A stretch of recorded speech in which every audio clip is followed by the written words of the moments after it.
બનાસકાંઠાના સરહદી વિસ્તારમાં વરસાદે ભૂક્કા બોલાવ્યા।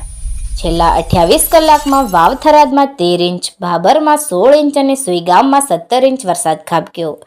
સરહદી વિસ્તારમાં ભારે વરસાદને લઈ જિલ્લા કલેક્ટર મિહિર પટેલની અધ્યક્ષતામાં થરાદ ખાતે ઉચ્ચસ્તરીય બેઠક યોજાઈ। અતિભારે વરસાદના કારણે રોડ રસ્તાનું ધોવાણ થતાં 13 જેટલા ગામડાના સંપર્ક તૂટ્યા। 500થી વધુ લોકોનું કરાયું સ્થળાંતર। વરસાદના તાંડવ વચ્ચે 258 વીજ પોલ નુકસાનગ્રસ્ત થતા 279 જેટલા ગામોમાં વીજ પુરવઠો ખોરવાયો। અતિભારે વરસાદના તાંડવ સામે એનડીઆરએફ અને એસડીઆરએફની ટીમો તૈનાત કરાઈ, તેજ કામગીરી શરૂ।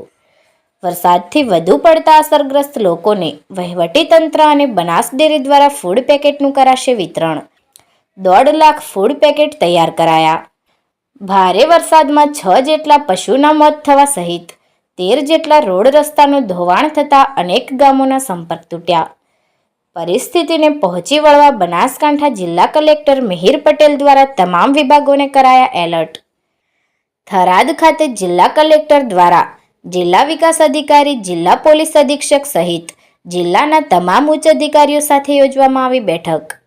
વરસાદની પરિસ્થિતિને પહોંચી વળવા જિલ્લા કલેક્ટર મિહિર પટેલ દ્વારા તમામ ઉચ્ચ અધિકારીઓને ફસાયેલા લોકોનું રેસ્ક્યુ કરવા અપાઈ સૂચના।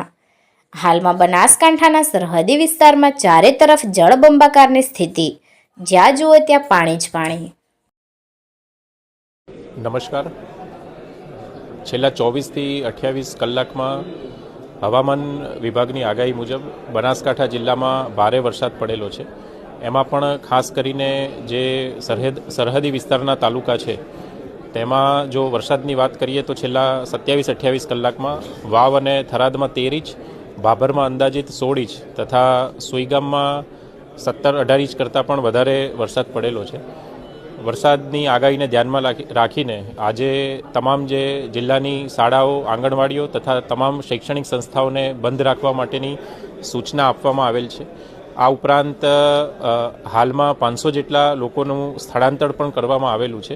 વરસાદની પરિસ્થિતિ ધ્યાનમાં રાખીએ તો જે પ્રભાવગ્રસ્ત તાલુકા છે વાવ, થરાદ, ભાભર અને સુઈગામ, એમાંથી 12 જેટલા ગામો હાલમાં સંપર્ક વિહોણા છે। જિલ્લા વહીવટીતંત્ર દ્વારા અને બનાસ ડેરીના સહયોગથી અંદાજિત 1.5 લાખ જેટલા ફૂડ પેકેટ જે લોકો વરસાદી પાણી ભરાવાના લીધે ફસાયેલા છે તેમના માટે હાલમાં તૈયાર કરવામાં આવ્યા છે। ખૂબ ભારે પવન સાથે વરસાદ પડેલ હોવાથી 258 જેટલા વીજળીના થાંભલાઓને પણ નુકસાન થયું છે અને હાલમાં 279 જેટલા ગામડાઓ છે તેમાં વીજળી નથી, જે વીજળી મરમ્મત કરી અને પાછા લાવવા માટે તમામ ટીમોને સૂચના આપવામાં આવી છે। આ ઉપરાંત હાલમાં 6 જેટલા પશુ મૃત્યુ નોંધાયેલા છે, પણ એકવાર વરસાદના પાણી ઉતર્યા બાદ આ અંગે જે ચોક્કસ પરિસ્થિતિ છે તેનો ખ્યાલ આવી શકશે। આ ઉપરાંત રસ્તાના ધોવાણના લીધે આરએનબી પંચાયતના કુલ 8 અને આરએનબી રાજ્યના 5 મળીને 13 જેટલા ગામો છે એ હાલમાં રસ્તા ધોવાણના લીધે એમનો સંપર્ક બંધ થયેલો છે।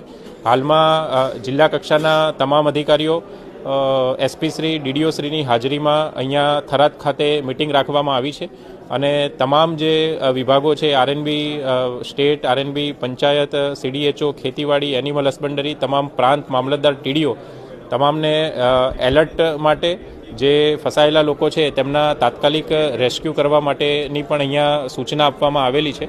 આ ઉપરાંત હાલમાં જિલ્લામાં એક એનડીઆરએફ અને 2 એસડીઆરએફની ટીમો તૈનાત છે। આ ઉપરાંત વધુ એક એનડીઆરએફ અને વધુ 2 એસડીઆરએફ ટીમો સરકાર તરફથી મોકલવામાં આવી રહી છે। જિલ્લા વહીવટી તંત્ર તરફથી તમામ જે નાગરિકો છે એમને ખાસ અપીલ કે નીચાણવાળા કોઈ વિસ્તારમાં કે નદી કાંઠાના વિસ્તારોમાં ના જઈએ અને જ્યાં ઓવરટોપિંગના કારણે રસ્તા પરથી પાણી પસાર થઈ રહ્યું છે ત્યાં બિનજરૂરી સાહસ ના કરવા માટે તમામને વિનંતી કરવામાં આવે છે।